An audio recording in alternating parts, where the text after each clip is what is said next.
emergency for the first time in about... This is Jim, and, Receiving this message. We are Ken Jennings and John Roderick. We speak to you from our present, which we can only assume is your distant past, the turbulent time that was the early 21st century.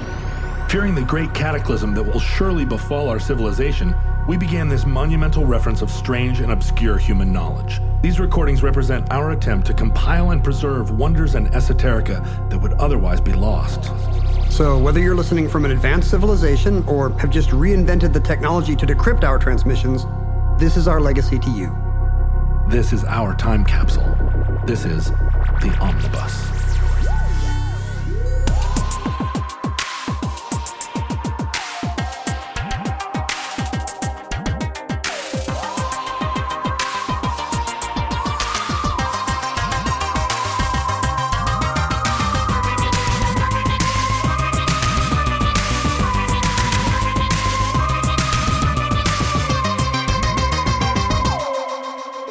You have accessed entry 548.MT1344, certificate number 52348, The Great Diamond Hoax. Oh, come to the place where they struck it rich. Come where the treasure lies hid, where your hat full of mud is a 5-pound note, and a clod on your heel is a quid. Hold up your hands. Let me see your hands. Uh-oh.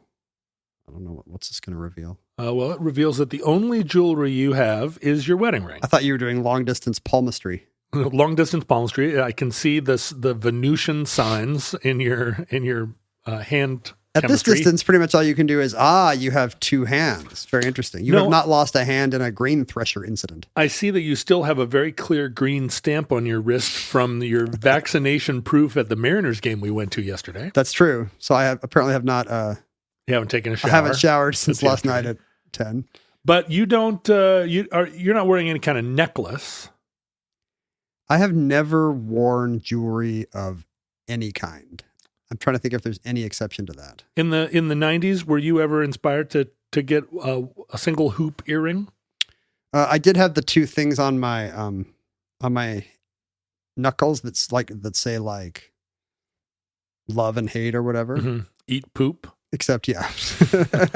Mine said Paul Anka. So what are the worst two 4-letter words to get on your fists? There's got to be something worse than Paul Anka. You know, someone's going to get that. Now that you've said it, some futureling is going to get Paul Anka on their knuckles. Meat and fish. That's what I used to do. Meat and fish. Let me tell you the story of left hand, right hand, John. Pay me. No, I never have. Did you have big Mr. T gold chains or? No. We wore puka shell necklaces in the 70s because we went to Hawaii all the time. And then my sister bought me a puka shell necklace at some point in the early 90s, and I wore it, even though it was, like totally unfashionable, really uncool. But I wore it just because you can't tell me what to do.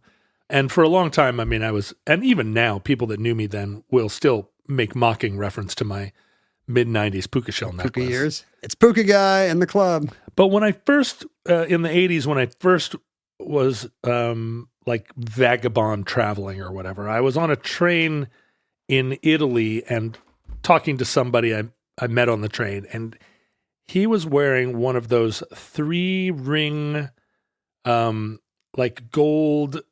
it's a set of 3 rings that are woven in such a way that in order to get them on or off, you kind of have to roll them. It's a complex kind of almost. You have to solve a Rubik's Cube to take off your jewelry. Yeah, it's kind of a Mobius strip almost of 3 gold rings, and they were each a different color of gold: white gold, yellow gold, and red gold. Okay. And it was described as a friendship ring or some kind of classic Italian, the goldsmiths of Florence. And they wear more jewelry than us, the Italian men. They do. And I really admired it. It was, I was an unsophisticated rube from Alaska, and I thought, wow, what a sophisticated piece of jewelry. But of course I couldn't afford any gold. So you stole it. I didn't steal. You cut off the guy's finger and jumped out the window of a moving train. I was against stealing, but I did find in one of those like street fair bazaars that are so popular in Europe, I found a silver one that some crafty Turkish hippie had forged out of silver wire. But of similar design. Yep, that would roll on and off. And I wore that for a long time. But I always wanted to wear jewelry. I aspired to it, even though whenever I put any piece of jewelry on my body, it like burned like holy water. Like, get it off me. Like you felt like it wasn't your look, or literally you have some kind of silver sensitivity? No, I just didn't want things on me. Yeah, that's me. Yeah. I don't even like wearing sunglasses. I don't understand how people wear eyewear. Yeah, I can't carry a briefcase. Like, I just want to be unencumbered. But I kept trying. Like, my mom found a ring that belonged to my great-grandfather in a safe deposit box. She gave it to me. I wore it for a while, but it was always in the way. It just felt like it was constantly clacking on things. And so my aspiration to wear something, some kind of adornment, like even now, I feel like I should have a wristwatch. I do wear a watch. That's true. Oh, you have a Mickey Mouse watch. Yeah, it's just I've had it since high school, or one like it in varying parts and it iterations. can't possibly be the same watch you had in high school. As I think I have said on the show, I left the original one in a screening of Courage Under Fire at the theater in Linwood that is now a Kohl's. Why did you take it off? The band had broken and it had become a pocket watch until I replaced the strap. And it slid out of your pocket. Slid out of my pocket. Yeah. Still there somewhere. It's somewhere in the foundation of that Kohl's. As you spend your Kohl's bucks there, think about my broken Mickey Mouse crystal somewhere under your feet. But I think one of the things is, as men, there's no way, jewelry is a way of expressing not just wealth, but also sophistication, culture, right? I mean, to have... Why else would you wear a watch today? Now that you have time everywhere. Just to say, like, I am a man of taste. That's right. I Look can... at my tasteful dial. I can tell a story about this jewelry.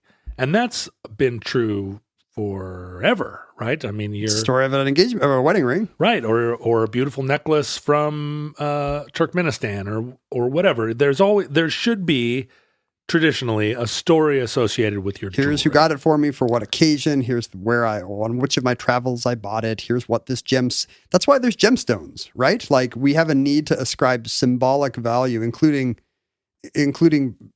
personal birth date, astrological type stuff, or even intangible qualities like courage or faith or whatever, right? To shiny rocks, right? The shiniest rocks. What do sapphires communicate to you? I have no idea. It communicates you can afford a sapphire, I guess. But is a sapphire it's expensive? They are, They're and more expensive. it's a very bold, deep blue color.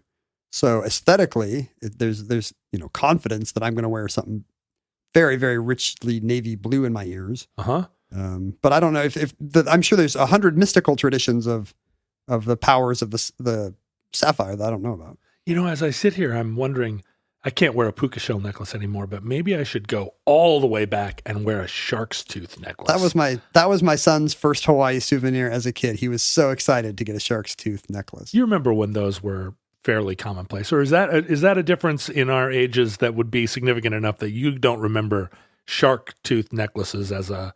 I mean, you grew up here where everybody came back from Hawaii on vacation. That's right, probably part of it. Yeah, we went to Hawaii as a people. Yeah, but also it felt like a kind of surfer thing, or a sure, post Jaws. I mean, really, the thing is, sharks are cool, and I've in some metaphorical way, I've defeated one by putting its greatest weapon on me. That's why I wear a shark penis necklace. Your Usyk.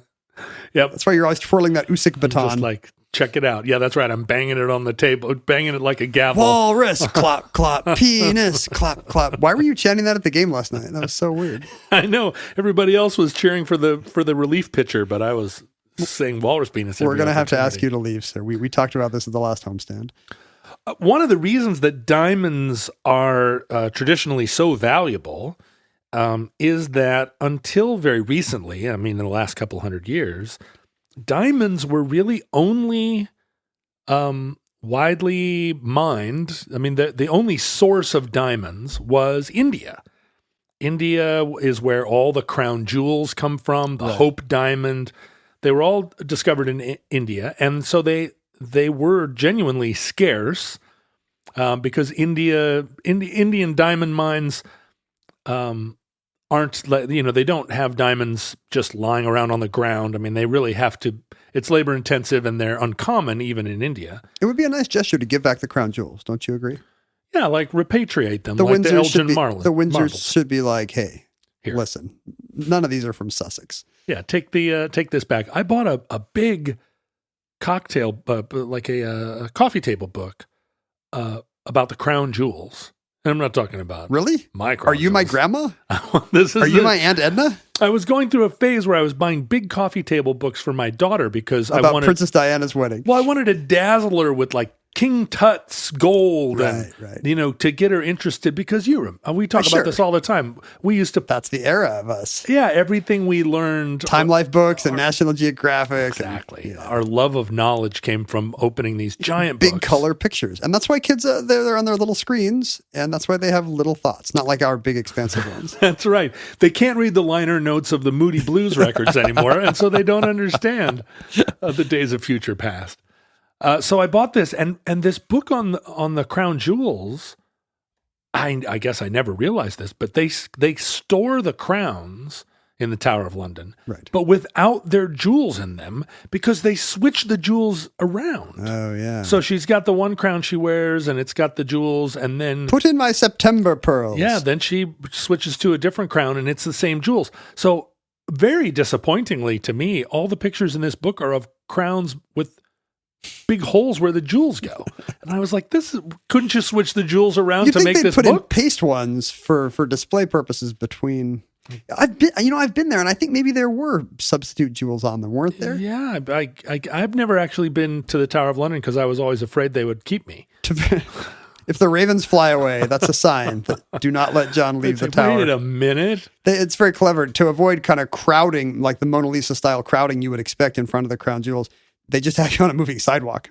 Oh, really? So you just stand there and you kind of zip by the jewels, and there they go. So why wouldn't they have done that to make this coffee table very and of course what it did is instill in my daughter a profound distrust of learning.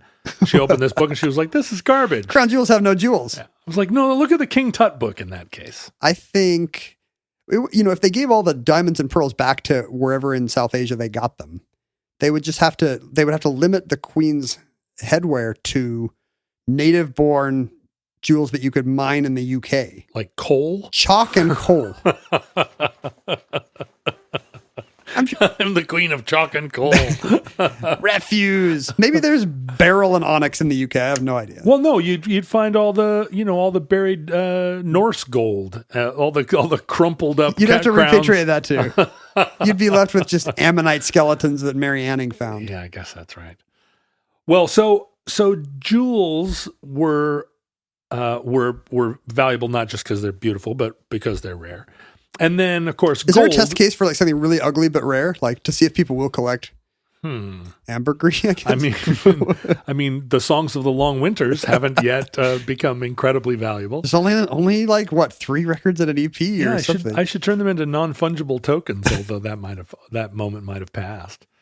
Well, that's interesting, and they do have to be beautiful, right? Can you think of a thing that has no? Well, I think maybe rare earths, for instance. Now they've never been beautiful, but because they're useful. Yeah, nobody would collect them just because there's not that much vanadium. I keep a vial around my neck. Do you? No, but people only want them now because you can make cell phones out of them, right? Right. What is the most what is the rarest element that appears in the earth that has no utility and we should start collecting it? Exactly. Just because of its scarcity. Nobody wants germanium. Actually, people probably do want germanium. Yeah, they make your useless little watch out of them. I don't know. But that's interesting because the whole idea of money is scarcity. It's scarce, but it's not. But it has no value. It's not beautiful. So why don't we, although the Dutch guilder used to be a very beautiful money, why don't you and I corner the market on super scarce but useless elements? All right. Well, we should get, this show won't air for a couple of months, so we have a chance to get ahead of the This curve. weren't we talking about this on the show? Like this does happen in certain collectible fields where even if a player is not that great. Oh, I think we were maybe talking about Button Gwinnett's autograph. It's one of the rarest because people want a complete set of the declaration signers.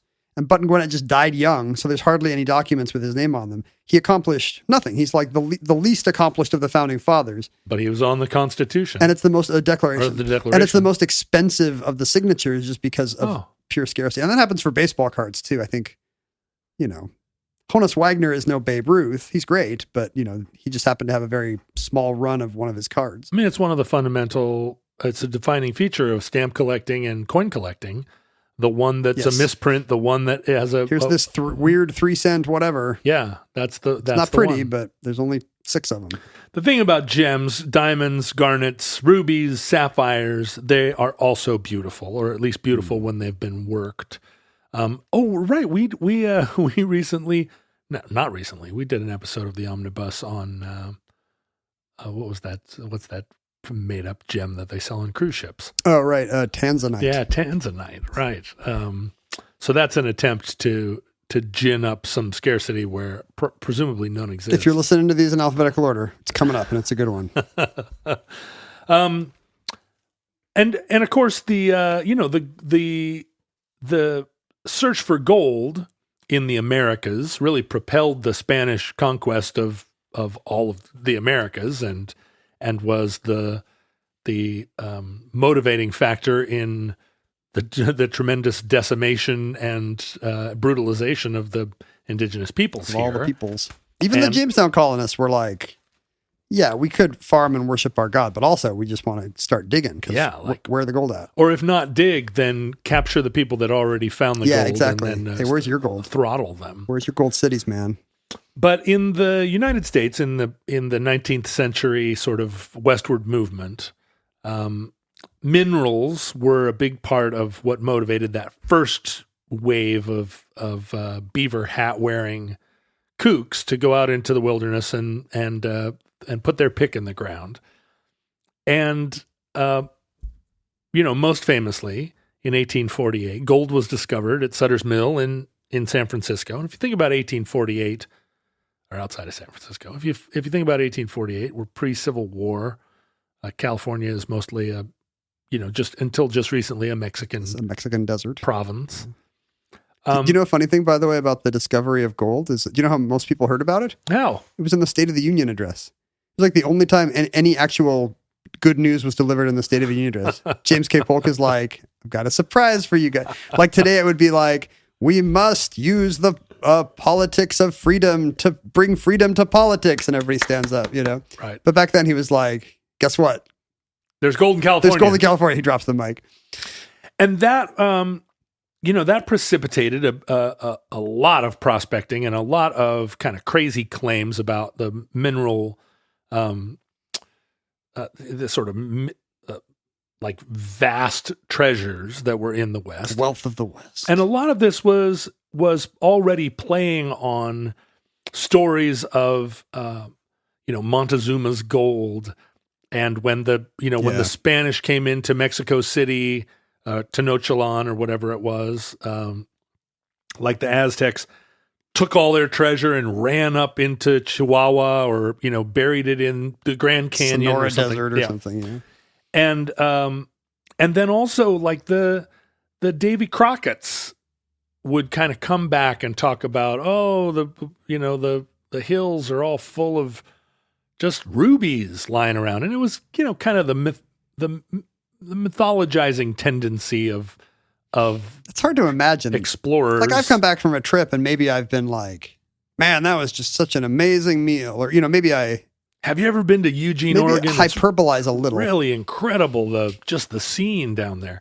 And then people go down there like, this isn't an incredible scene in Eugene. But I've never invented piles of rubies.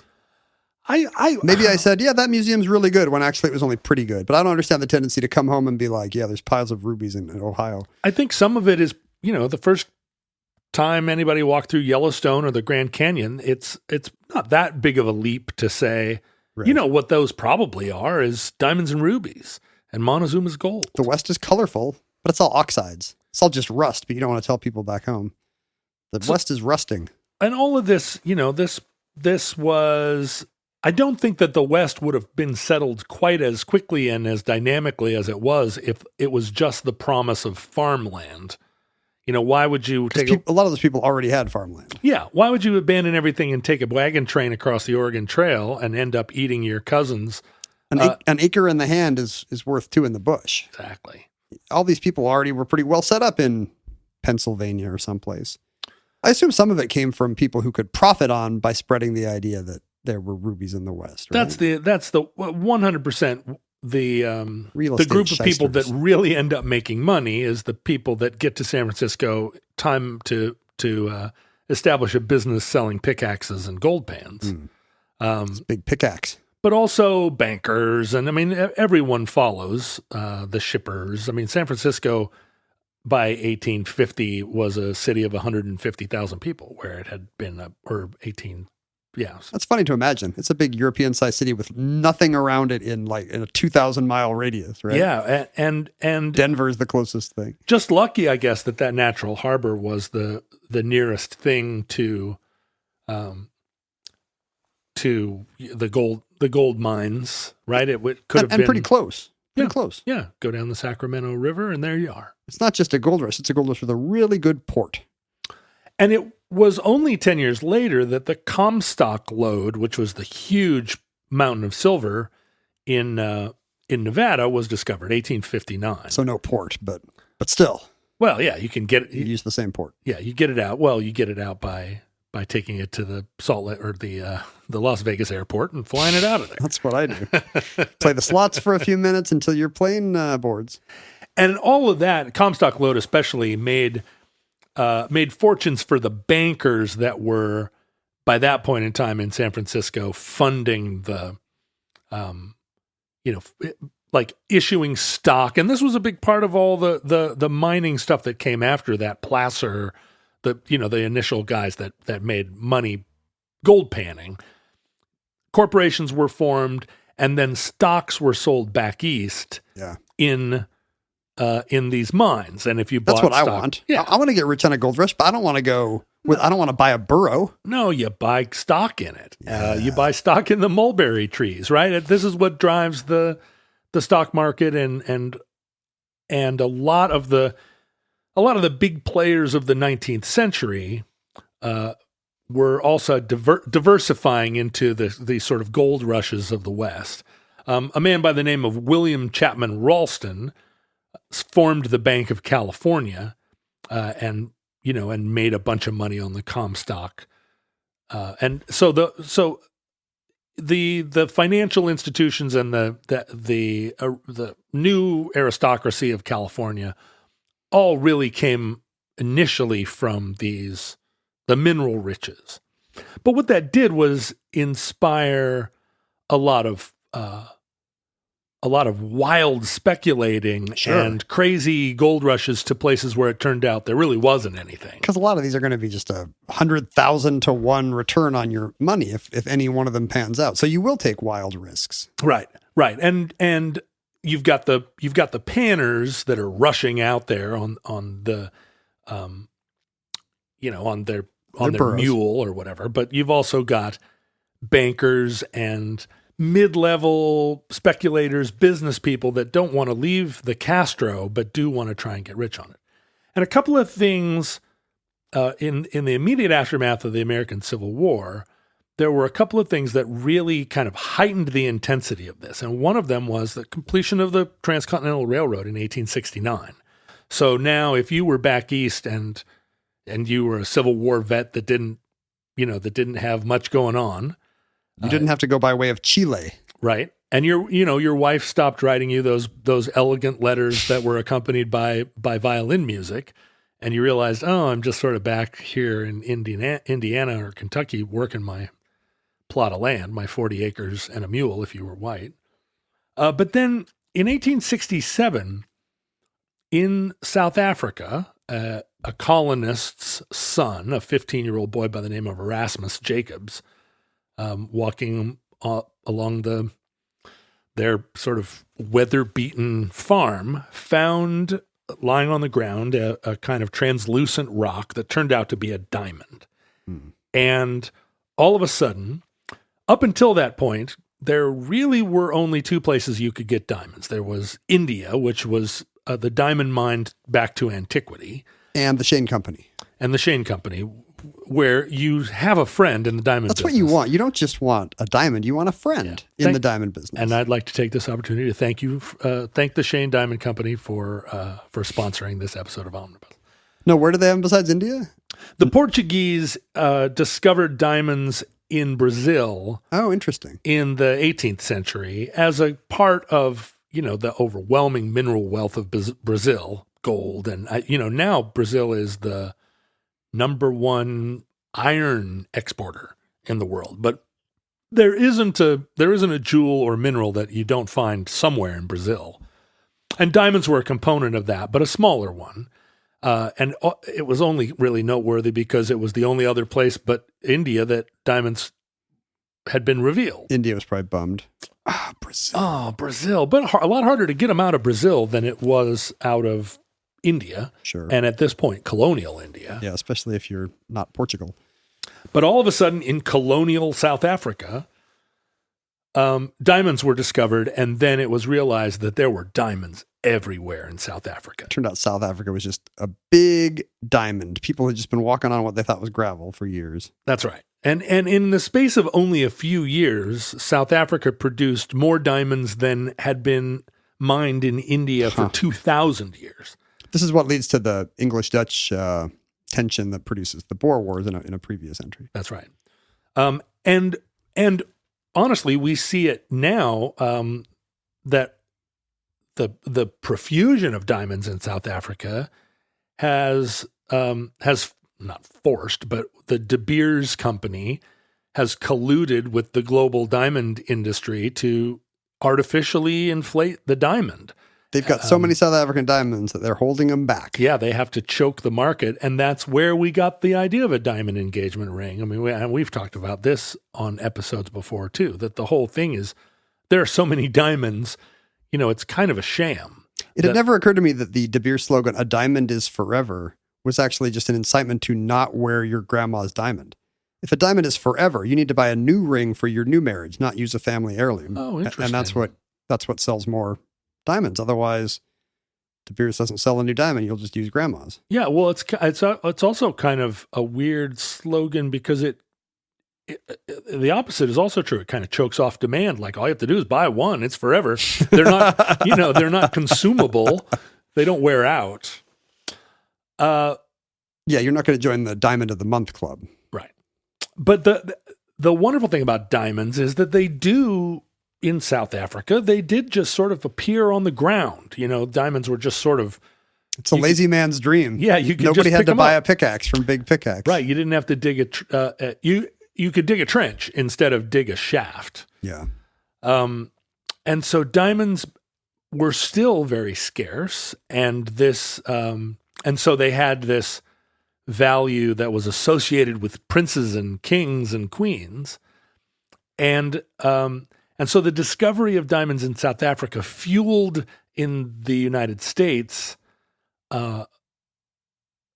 contributed to the idea that wealth was just waiting there for you if you were one of the lucky few to stumble upon these riches. And most of the desert Southwest and the mountain states were only just being surveyed at this time. So there still was a tremendous amount of the land in this middle third of America that very few people had surveyed or even stood foot on, because even Native Americans would walk through the southwest corner of Wyoming and go, well, nothing really here, not even water. Best keep moving. But if you're a land speculator, you can say, well, clearly this is not farmland, but what if there's mineral rights? Yeah, what if something else is here? Well, so in 1871, San Francisco is a bustling metropolis, and there's a lot of silver and gold coming through the town. And a man by the name of Philip Arnold, who had been a gold prospector and he'd fought in the Mexican War, and he was a 40-year-old guy who had been around. He was a Kentuckian who was now living in San Francisco and working as a bookkeeper at a company called the Diamond Drill Company. And they were a company that used industrial diamonds, again, sort of now coming from South Africa, these diamonds that didn't have any mineral or didn't have any gem qualities, but they Still were be used in machining. Machining, and these drills were used in mining. He was a bookkeeper at this company, and he took an interest in industrial diamonds. It's sort of a lot of this story came from reporting after the fact. A lot of people were interviewed, and there was, people that were part of the story recognized that Philip Arnold it was not a coincidence that he worked as a bookkeeper at the Diamond Drill Company, because he had contact with these industrial diamonds. Would you say he was like their friend in the industrial diamond industry? He was the bookkeeper in the industrial diamond industry. So he worked for a friend in the industrial diamond industry. Yeah, those guys are not your friend. They're just in a cubicle. But Philip Arnold wasn't, he's not a guy that was a scam artist. He was somebody working in a respectable job in an office. Got a good job. But one day he and his cousin, John Slack, sounds like a bad influence. I know. And John Slack ends up actually, the two of them do a little bit of a good cop, bad cop, except they have a vibe where it's like energetic miner, kind of like lazy, slovenly miner. Which one is Slack the slacker? Slack is the slacker. That's perfect. And Arnold is the Jazz Odyssey. Good miner. They show up in the office of a San Francisco, kind of like a hustling business guy, not a high ranking guy, but a connected businessman by the name of George Roberts. And they present themselves as kind of dusty and weather beaten, and they have a little. Which is not true. Do you have to? What do you have to do to an accountant to make him look weather beaten? I mean, you take him out and you put him in the weather, and then you take some dust and throw it on your head. As soon as tax season's over, put your accountant outdoors. I mean, a 40-year-old in 1870 was a lot more weather beaten than a 40-year-old now. Now, you're 40, whatever. I just wonder if you have to pull some teeth out of an accountant to make him plausible as a prospector. I think in 1870, people were barely clinging to their teeth, although it was before widespread sugar consumption. So maybe everybody was super healthy and strong. But it doesn't take much. I think being clean and fancy was the rarity then. Yes, nobody would know. You could have the teeth of Karen and Richard Carpenter, but nobody would know because they couldn't get too close to you because of the smell. They show up in the office of George Roberts kind of on a weekend, and they've got this leather poke, a little sack, and they say, "Hey, we need your help. We've got this valuable little bag. The stuff in here is very valuable. We can't tell you what it is, but the Bank of California is closed because it's Memorial Day or whatever. Can we keep it with you? We know you're a upstanding businessman and you've got a safe in your office. Can we keep this valuable little bag with you?" And George Roberts says, you got to tell me what's in it, what's going on here. And they're like, no, we can't. But then gradually he gets it out of them. That's good. Well, there's, we found some precious stones. We found some diamonds. They give him a little peek. It's a bag full of uncut, raw diamonds. And they swear him to secrecy. This is good. They make him do the work. Yeah. This is like straight out of The Sting. And so George Roberts, of course, immediately goes at the first opportunity to William Ralston, founder of the Bank of California and industrial financier who had profited from the Comstock lode, but had also sort of financed the Transcontinental Railroad when they petered out, ran out of money, kind of in the Utah area, if you recall. Oh, that's funny. They needed outside investors at the last minute. Yeah, and William Ralston was he was a titan of the West. He built the Palace Hotel in San Francisco. He was a big player. And so Roberts goes to him and says, "Hey, look, you're not going to believe this, but these two hayseeds from Kentucky just showed up with this bag of diamonds, and you got to check it out." And so there's an immediate kind of convening of a few local hotshots, local business people, and they have a meeting with Arnold and Slack. And Arnold and Slack say, "Well, we're not going to tell you where we found these diamonds, but there are lots more where these came from." And they spill out their bag, and the assembled group is absolutely dazzled. It's this huge pile of uncut stones mixed in with garnets and your usual garnets and rubies and sapphires. Well, that doesn't seem plausible. Well, I would have stuck to one kind of gem. But these gems are just, they're what Arnold and Slack are presenting is this real reluctance to reveal where they found these, this sort of desert acreage where trove. Yeah, the gems are just lying out on the ground.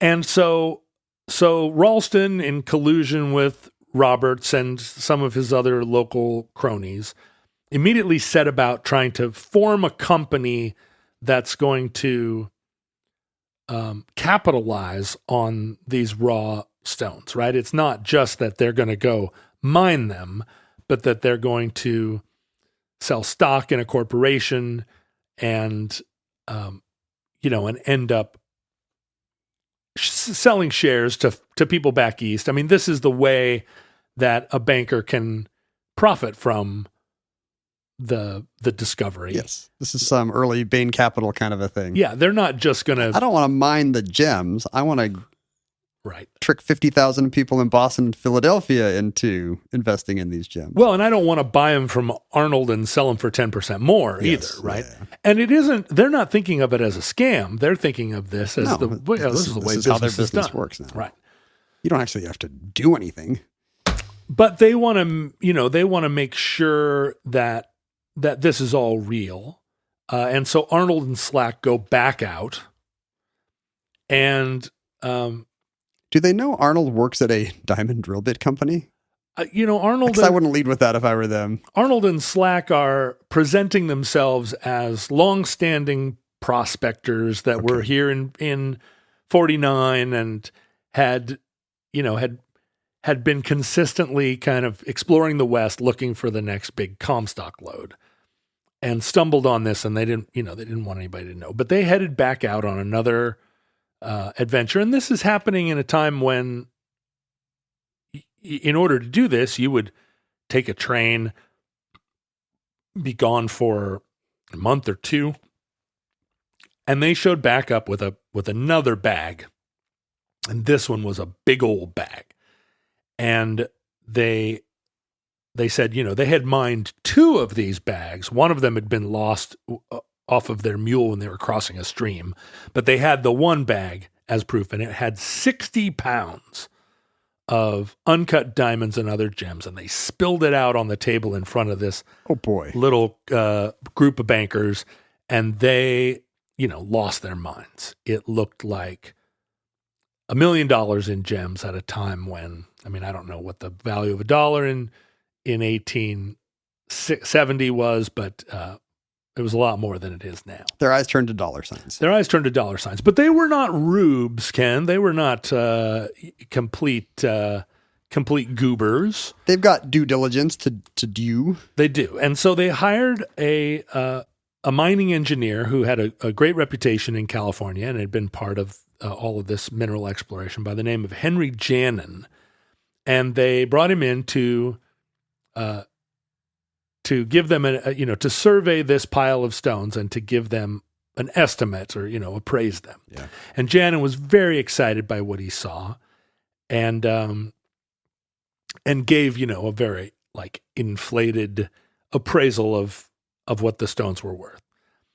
At this point, the group now had expanded and had included some Eastern bankers, not just Eastern bankers, but Eastern personages of high stature, including Horace Greeley, the publisher of the New York Tribune, and George McClellan. Oh, yeah. What happened to him after the war? I have no idea. He ended up being the governor of New Jersey. McClellan was, among Civil War buff circles, and I think historians in general, McClellan is widely regarded as a terrible general. Just because he was bad at being a general. That's the only reason. He was bad at being a general. He was very timid. He refused to follow Lee's army and crush them. Lincoln sat on his big high Lincoln chair, or I guess it was probably a low Lincoln chair. It was made of Lincoln logs. And Lincoln was like, "Go get him. Come on. You're the general. Go get him." And McClellan was like, "I don't know. It's cloudy today. I just feel like we need to wait. The men didn't really get a good night's sleep last night." And I think in hindsight, it seems like he had a couple chances at ending the Civil War in 1861 or 1862. It seems that if he had exploited his advantage, at least, history might have. We might talk about the Civil War as a suppressed rebellion that lasted all of a matter of months. And Grant would not be on the money. That's right. Grant wouldn't be on the 500 space dollars. And he never would have been president. McClellan might have been president. McClellan, I think, ran for president. He did. And the Democrats ran him in 64. Yeah, and there were quite a few, some of the other members of the story, actually, another general by the name of Ben Butler, who also, I think, ran for president. He figures in the story in a little bit. But so this, Baron von Rothschild, they went back east and they put together a real august group of investors. And at this point, they required of Arnold and Stack that they go out and show them where the fields are, because they're ready. They're selling. They're ready to sell stock. They're ready to start actually exploiting this mine. So Slack kind of wants his money up front, and he arranges with them that they're going to pay him $100,000 for his share in the discovery. He doesn't want to be part of the corporation. He doesn't want to end up being like a guy running the mine. He wants $100,000. He wants $50,000 up front, and he wants $50,000 after the mine starts to be exploited. And so, based on this big bag of stones and based on the story, they give Slack $50,000 for half of his share. And Slack and Arnold immediately take the trip across the country and across the ocean to the United Kingdom, where they spend $4,000 of their $50,000 in wealth on as many low-grade, uncut, garbage diamonds from South Africa as they can lay their hands on. They find a diamond dealer by the name of Leopold Keller, and they say, "Hey, we need all these diamonds, these big piles of diamonds." And Keller's like, "Yeah, I guess so. I mean, I don't know. He's an innocent party," but sells them a bunch of I'm sorry. They actually buy $20,000 worth of garbage diamonds. That's half of their proceeds half so of far. their initial stake. And the $4,000 figure, or the 4,000 figure, is actually the number of diamonds they buy from Keller. And they come back and kind of disappear into the wilderness. So they've already run through their drill bit diamonds, right? Yeah. But where did they get the other stuff, the garnets and whatever? That was just from the same source, I guess? He had a line on other kinds of industrial... No, the sense is that as they explored the West, when they encountered Native American tribes, the tribes also, they had uncut rubies and diamonds not diamonds, but uncut garnets that they were picking up kind of just generally. I mean, these stones are scattered throughout the West, not in mineable quantities. But, they were acquiring these stones wherever they could get them cheap. And, they disappeared for a while and then came back to San Francisco and said, all right, we'll lead an expedition. Janin, the mineralogist, can come. Earlier on in the story, George Roberts had enlisted in his partnership a man by the name of Asbury Harpending, who was an Englishman. Really? Yeah. Who was a fake Englishman? He was a real Englishman that had, that was another one of these, not exactly shady businessmen, but colorful businessmen who was involved in a lot of speculation and exciting sort of contemporary Western business wheeling and dealing. And Harpending became a major figure in the story. He was somebody who his Britishness and his sophistication really sold the and he's working on behalf of Roberts, or he and Roberts are in partnership, so they are not a part of a scam. Like they don't know where the gems are coming from. They don't know where the gems are coming from. They believe in Arnold and Slack, because Arnold and Slack present themselves as rustic and kind of leather fringe Western explorers. Slack is really reticent. Arnold is taciturn, and it's a pretty convincing story. And Harpending is one of the people that's kind of bridging this story to the east, to the Eastern bankers. But Harpending and Janin and a little party of people head out with Arnold and Slack. They take a train to St. Louis, and then they take a spur train back up into Wyoming. And they get off the train in Rawlins, Wyoming, which is part of this, general Wyoming territory, Wyoming, Colorado territory.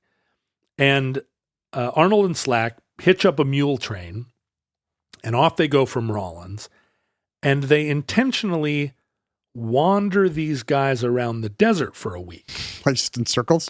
There was actually there was the next stop on the train was actually really close to it would have been their property, but they got off early and start wandering them around and kind of pretending to be lost, and it's over here, no, it's over there. And they spend a week out in the desert before they identify some landmarks. There's a kind of conical mountain in the distance that they say, there, that mountain is right by. There was a particular cactus over here, and they find the site of their discovery.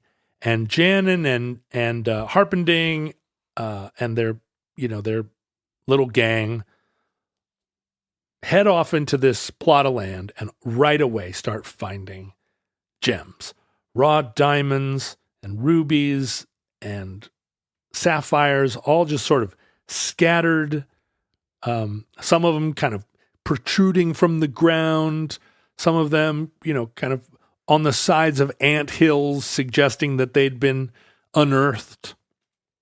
Were they like, hey, wait around the corner for a second. We're going to go check and make sure this is the right place. And then they're like, you can come in now. No, they had, after they bought the diamonds in the UK, they had gone out here and spread them over this acreage. Just weeks or months before. And then had returned. And there was nothing out here. There was no reason that anybody would have stumbled on their field. It's geocaching.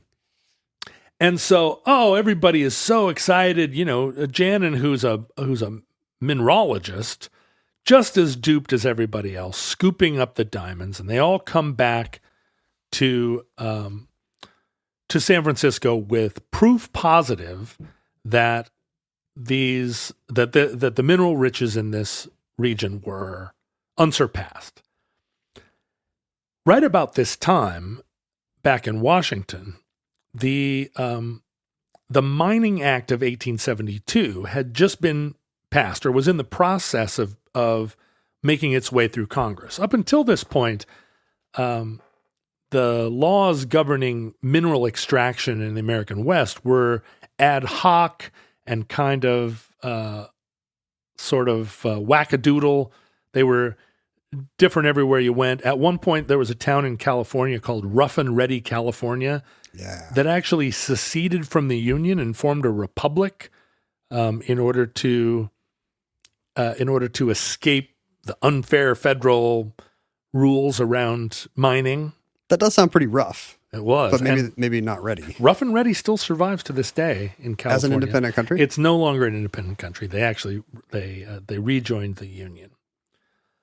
But there was a recognition that there needed to be a federal law about it, and it was a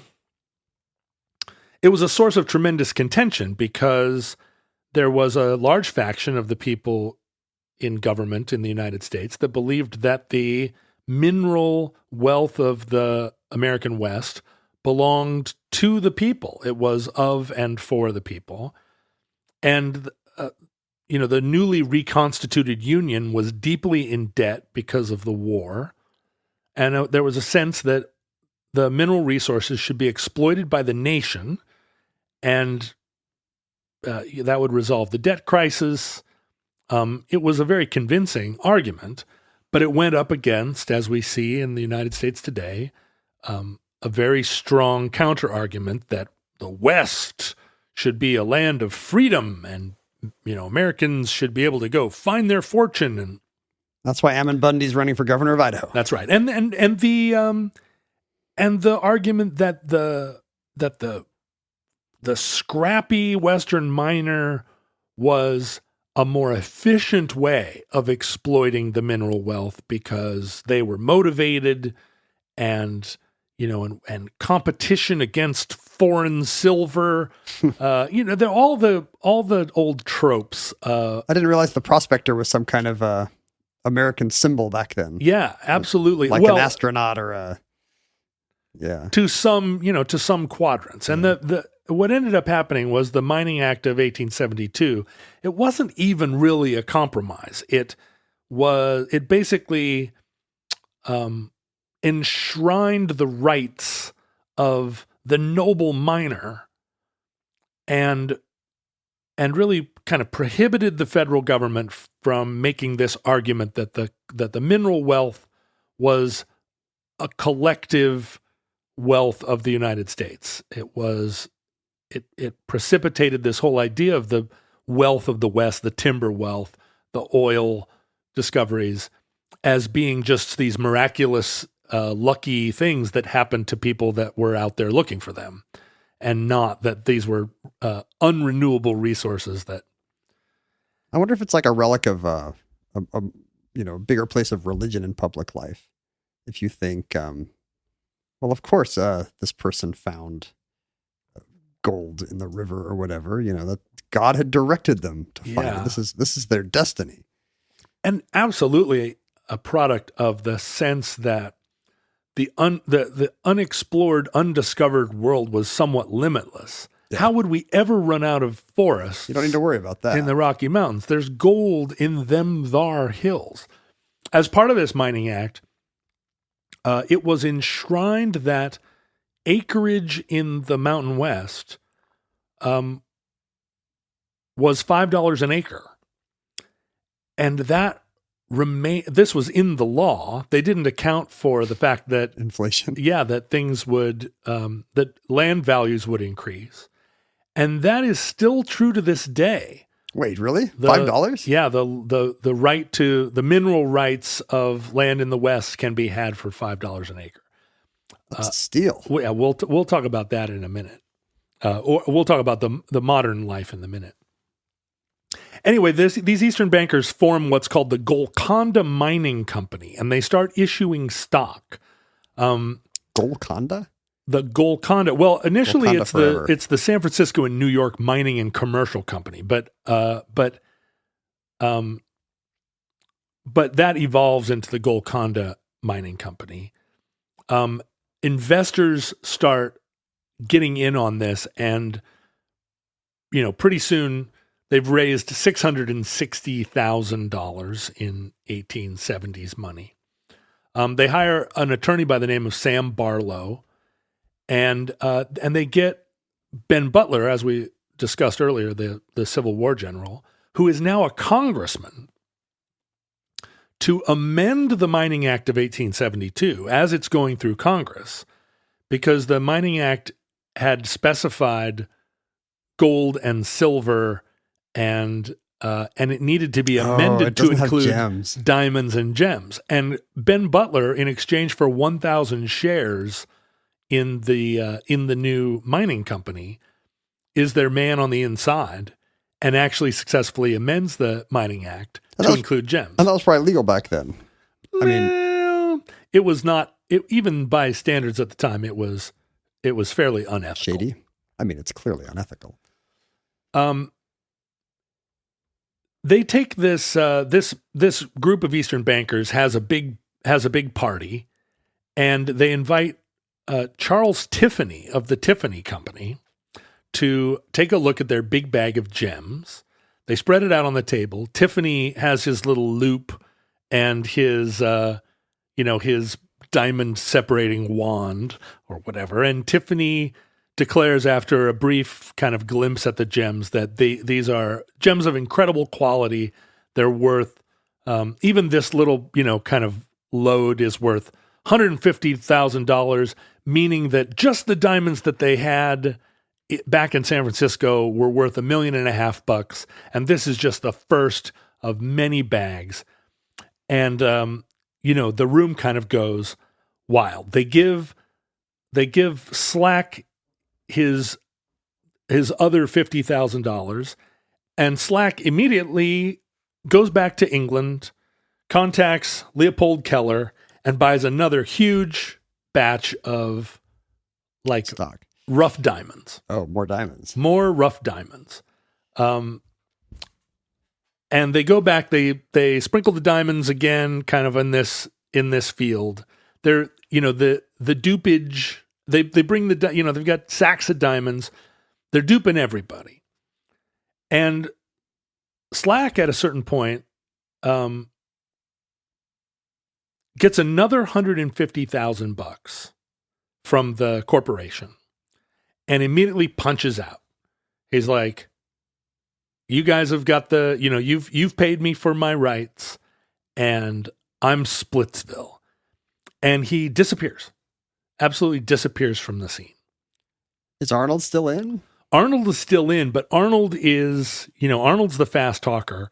Arnold gets $300,000 worth of stock in the corporation, which and they pay him $150,000 too. He immediately sells the $300,000. That's what you got to do. And so, he's got a big pile of cash. And Henry Jannon also gets 1,000 shares in the company. The mining engineer still completely believes in the story, but he sells his shares and makes about $30,000 in 1870 money. But he is, as part of his deal, expects to be cut in to a larger, and he's actually getting paid as a surveyor too, but he's going to get cut in the big picture. But Jannon is on a train coming back from Wyoming at one point, and he bumps into a guy by the name of Samuel Emmons, who is a real geologist who's been on a giant kind of cross-country surveying of the West trip called the Exploration of the 40th Parallel, which was headed by a man by the name of Clarence King. And he was one of the great kind of Western explorer types. Clarence King had put together this expedition to go out and survey the West. And they just completed their Western survey. And Emmons just happens to bump into Jannon on the train, and Jannon starts boasting about this discovery. Well, this kind of shocks and horrifies Emmons, and he immediately meets up with King and says, hey, these guys claim to have discovered this diamond field in the middle of the area that we have just recently surveyed. And we're going to look like total dorks if this is true, because if we surveyed all this land and there was, millions of dollars of diamond riches and we didn't even notice them, like Congress is going to come down on us and the money they spent on this survey like a ton of diamonds. This is very unlucky. They happen to run across the one person in America most motivated to disprove this. So King and Emmons and their cartographer Wilson immediately kind of drop everything and head out to this corner of Wyoming. Janin did not reveal the location of the mine, and the location of the mine is still secret, but Emmons and King know the land really well because they had just surveyed it. And so the clues that Janin had dropped about, this conical-shaped mountain and how far it was from this and that and the things he'd seen, King was able to really basically know exactly where he was talking, where he was describing. And they head out, and it's in the late autumn, and this is, you've been to Utah. You know how cold it is in October.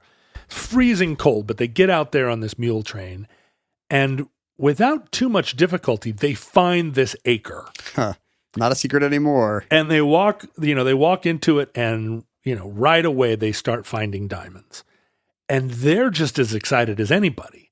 And they're running around like, oh my God, the West, like it's a diamond, it's a diamond superfest. We love the West, they would say. But it doesn't take them long to realize a couple of things. And one of the main things is that you just dig and... Well, that, but also geologically, diamonds don't appear in nature with garnets, rubies, and sapphires. That was my main issue. They're made by different processes, and they're not just scattered amongst one another. That seems just like overreaching from the start. If they had just stuck to diamonds. Well, as somebody in a contemporary newspaper account says, why didn't they put pearls out there too while they were at it? Which is a pretty good diss. But they do immediately dig a trench and discover that all of the gems are just right on the surface. I can't believe no one's done this yet. Well, right. And that's what Janin should have done. But they were all bamboozled. And so... You want to believe, I guess. They're out there, disproving this. And at that point, a guy kind of clops up with a little wagon train himself. And he says, hey, fellows, have you found any diamonds?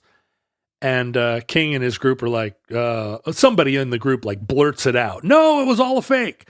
Well, this guy, J.F. Barry, was an Eastern dandy and diamond diamond fancier. Diamond stick pin owner. Who had, gotten wind of this, had gotten wind that King was headed out on this expedition and just followed him. Wow. Got on the same train, watched him, and then kind of, stayed back as they trotted out, not thinking that they were being followed. It probably is hard to tail somebody in, 1870s Wyoming. But, he just stayed one hill back and was looking at him out of his, brass spy scope. Who are these guys? And so Barry, getting this secret knowledge that it's all a ruse, Barry kind of lets slip. He says, wow, this would be a good time to go short that stock. And so King realizes, King's this ethical guy. Like he says, we got to get back to San Francisco and reveal this hoax before Barry gets back to, to make a fortune on the inside knowledge. Wow. And so they leave in the middle of the night. They race back to get on the train. They head back to San Francisco and they reveal the hoax to the whole assembled cast. It's very, initially hard to convince them. Janin is humiliated because he's this expert mining engineer. Who didn't dig a trench. By this point, Philip Arnold, with $450,000 of profit from this whole thing, has returned to Kentucky and is living on a farm and is just, sort of chortling. He got out at the right time. He knew that the stock was going to be found to be valueless pretty quick. John Slack completely disappeared. And Tiffany is humiliated. The whole thing of course the rich bankers survive to bank another day. But the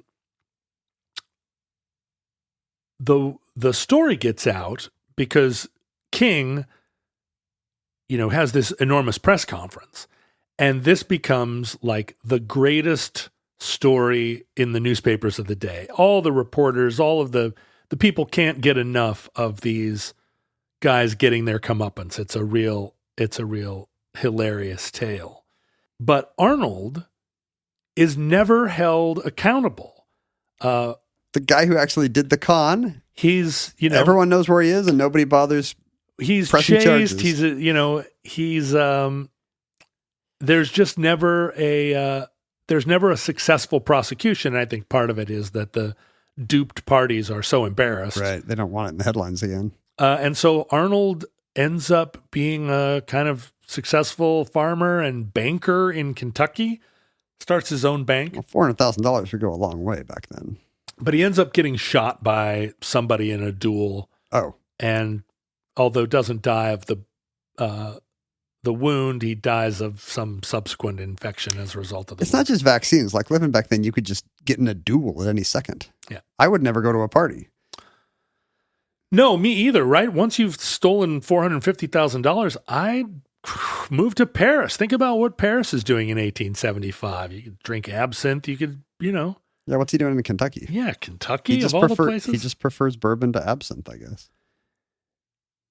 The desire to reform the mining laws of the West has continued unto this day.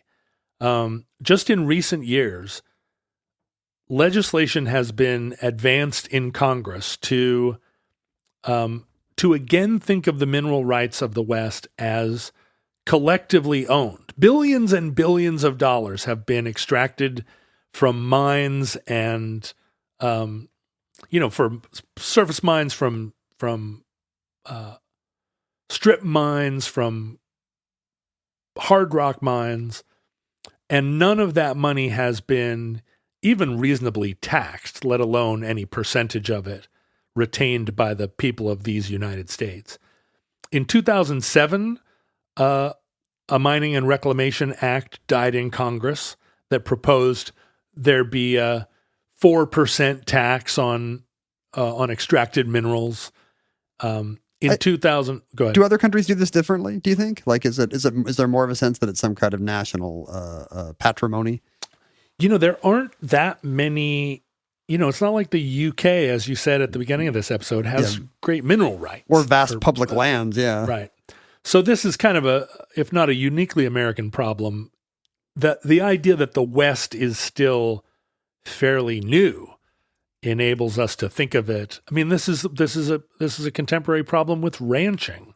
I'm just going to assume that Canada does it right, and it looks to me like mineral rights are not owned by property owners. But the province actually has a lot more legal sway over anything under the ground. This came up in the oil rush in Alaska in the 1960s. There was an argument to be made that the oil wealth of Alaska should be owned by the people of Alaska and extracted by the state of Alaska. And that's how oil in Norway is. All these countries have nationalized their oil industry. But instead, what happened in Alaska was they gave away the oil leases to the highest bidder, which, not surprisingly, was Arco, British Petroleum, Exxon, all of our best friends. It's got to be. I mean, in the short term, it's that's good for the state budget, I guess, in the short term. But there was another Mining and Reclamation Act proposed in 2009, died in Congress. In 2014, died in Congress. In 2015, two different mining acts were proposed, both died in Congress. And most recently in 2019, a proposal to tax the mining industry died in Congress. I assume there's a lot of lobbying against these laws because there's, the pockets of the people who would oppose them are very deep. You would assume correctly. But mining hoaxes also survive to this day. Just recently, a Canadian mining company by the name of X claimed to have discovered a very wealthy load of gold in Borneo, and their their penny stock went up to $286 because they kept producing these core samples that were just full of gold. And it was only after there was a dead body with its head chopped off found out, and there was like some intrigue in the jungle, and people started analyzing these core samples and found that the gold that was in the core samples, some of it seemed to come from old jewelry that had been mashed up with a hammer, and that was a recent scam. But as recently as 2 weeks ago, no, last week, June 12th, 2021, and I'm giving away when this episode of Omnibus is being recorded. This is hot breaking Great Diamond Hoax news. In KwaZulu-Natal in South Africa, there was, in the last week, a giant diamond rush where an area of just a few hundred acres was discovered to have what appeared to be diamonds scattered all over the ground. And thousands of people rushed to this area. There's a recent picture of this plot of land where there are people standing shoulder to shoulder digging holes in the ground to mine these diamonds. And after a week of like total mining frenzy, people realized that it was just quartz, that it was just like some clear. So it wasn't planted. This was more like a fool's gold scenario. This was just a fool's gold scenario. In this case, scenario. nature is the con artist. Yeah. And the government there is now trying to convince people, like, please don't go there. You're kind of screwing up the ground. Cattle are going to twist their ankle in all these holes you're digging.